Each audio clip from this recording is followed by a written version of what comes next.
What's up guys, welcome to AnimeKouhai. If you want to help me out, please hit the like button and subscribe to my channel. Shion brewed up some tea. I was enjoying both as I waited for my finance minister. Ah, Sir Rimuru, I was looking for you. We've got big news from the Labyrinth. I was in full relaxation mode, but Myeolmile was frantic. What is it? I asked, wondering if our user base was complaining about something again. Following Sir Masayuki, we've got another team that made it past floor 30. Oh, cool. That's faster than I thought. I wouldn't be so calm about that, Sir Rimuru. They're practically sprinting their way down. In fact, they're almost at floor 40 already. Oh, yeah, maybe I shouldn't be so casual about this. But I didn't see what was worth getting in such a panic about. What Myeolmile said next convinced me otherwise. And their methods are, well, they're making a science out of skirting the Labyrinth's rules. For example, he then began to explain. And he was right. I hadn't predicted this at all. As he put it, this party had come upon fairly ingenious ways of using Ramirez's labyrinth items. First, they activated a recording crystal in front of the boss monster on floor 20. One crystal works for an entire party, so even if the boss wiped them out, they could revive themselves at the location they set for themselves. That was within expected bounds, so far, so good. But then, apparently, they would use a return whistle to warp out of the labyrinth. And then the party would split up, with each member going on to form their own party, always with 10 people, the maximum. So then, all those people. Precisely. It's no longer a party so much as a small army.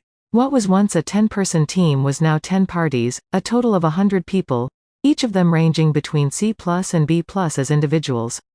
Apparently, they all wore a uniform of sorts, an overcoat with a shared design and a certain emblem sewn on it. They stood in line, no doubt unnerving the people around them as they marched in formation into the labyrinth. And that was the force they brought straight to the floor 30 boss. The rules stated that only one party could engage a boss at once, but here were 10 of them challenging the same boss, standing in line to wait their turn. The Orc Lord and his 5 henchmen were powerful adversaries, but this army was no slouch either, and after a heated battle, they finally took the boss out with the third party of the group.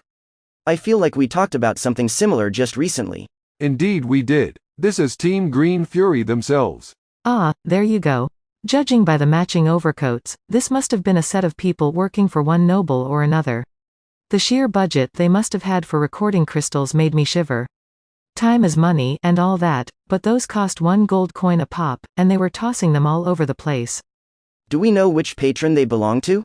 I had Lady Soka look into that. Apparently, they're all part of the Sons of the Veld, a pretty well-known mercenary outfit. She believes their benefactor hails from Anglacia. The Sons of the Veld? I'd never heard of them. But it was a surprise to hear that one of the core members of the Western nations had their eyes on our labyrinth. I seem to remember one of their affiliate families participating in the Founders Festival. But no one from any of the main noble lines, I don't think. Maybe they got a late start, or maybe they had some other intention.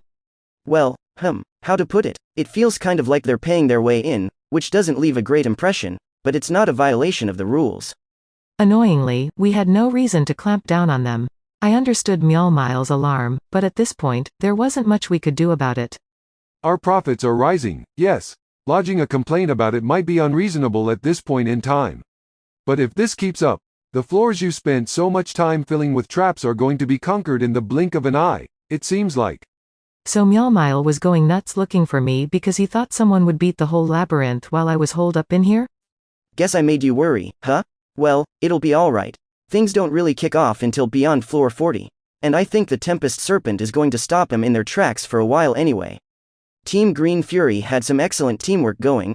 I think they ranked an A- as a fighting party, but as individuals, they were each around a B, so I doubted they could hold out against powerful ranged attacks for long.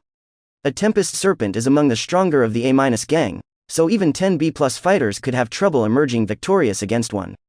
Indeed, but judging by what Lady Ramirez and Lord Veldora tell me, we have reason to believe the leader of Green Fury is misrepresenting their actual skills. Huh? True, I can't really run analyze and assess on someone in a video. Like, report. Accurate magicule counts cannot be calculated via analyze and assess on a motion picture of battle. Right, Raphael warned me as much. I just used that video footage to assign a rating based off how the free guild ranks its monsters, so I couldn't really say with any accuracy exactly how powerful that party is. After all, I was only ranked AB+ by the guild, even though I'm definitely an S in actual skill. Ranks can differ from talent like that sometimes. And if someone was deliberately concealing their skill, we needed to consider addressing that. I think I better hear from Veldora and the gang about this. Certainly. I've already reached out to them, so let's pay them a visit. That's Mjolmile for you. By the time he rounded me up, he already had everyone else on call. I nodded and stood up from my seat. We were back in the Labyrinth's conference room, the usual gang. You are late, Rimuru. Veldora scolded me. Yeah, look at what happened. You're the leader. Start acting like it. Ramirez added. I'm the leader? That's news to me, but that didn't matter right now. So how's it looking? I asked. It's looking grim, replied Ramirez. They've penetrated all the way to floor 38 now. She began to show me some video of their progress. She seemed pretty flustered, restless even, as she went over the footage, projected inside a little transparent box, with me. The effect was kind of like seeing 3D miniatures move around by themselves. Too bad I couldn't analyze and assess this directly.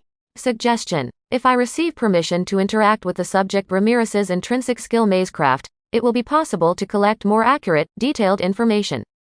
Ooh, a rare proposal from Raphael. It seemed worth trying. Let's ask. Ramirez, I have a favor to ask, if that's okay with you. Huh? Why all the formality? Actually, I was hoping to intervene into your Mazecraft skill, but what do you think? Intervene? What are you gonna do, exactly? What was I gonna do? I wasn't too sure myself. Well, you know, intervene. I wanted to collect more information about this labyrinth, sort of thing. I made most of that up, attempting to gloss over the truth with her. Report. That is generally the truth. Damn, I'm good. For once, I actually understood Professor Raphael's explanation. I mean, that's fine and all, but you sure you can manage that? Why are you worried about me? It's just, there's a lot of information to go through. Not even I can fully grasp it, so I usually ditch it from my mind once I'm done creating it. Hang on. She called it a lot of data, and she was probably right. With over 1,000 challengers in the labyrinth at once, plus all the data from each floor, plus everything else, and we had permanent residents on floor 95, too. Trying to grasp all of that at once. Understood. It will not be a problem. Oh, okay. Apparently, it won't be a problem. I think it'll be fine. Why are you phrasing it like a question? Now, Ramirez, you are in good hands leaving everything to Rimuru here. There is not a thing for either of us to worry about. I was all anxious, but Veldora was kind enough to browbeat Ramirez into trusting me. Well, alright, I'll give you the right to intrude into my Mazecraft skill, then. Ramirez touched me, and with that, I instantly had access to the labyrinth. Report. Connected to the subject Ramirez's intrinsic skill Mazecraft. Now collecting information. The seemingly impatient Raphael sprang into action. The moment it did, maybe I felt a whole bunch of data run across my brain? But it didn't hurt at all. I was tensed up, prepared for anything, but this was kind of a letdown. Report. Analyze and assess on the Team Green Fury complete.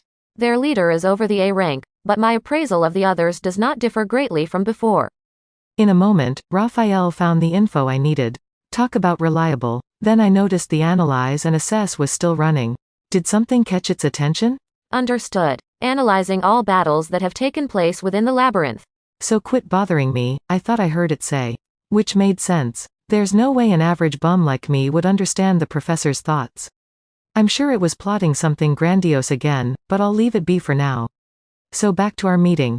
I see. Did you learn something, Rimuru? That was fast. It didn't work, did it? Ramirez, to say nothing of Veldora, gave me a doubtful look. I'm sure they had trouble believing me, as much as that annoyed me.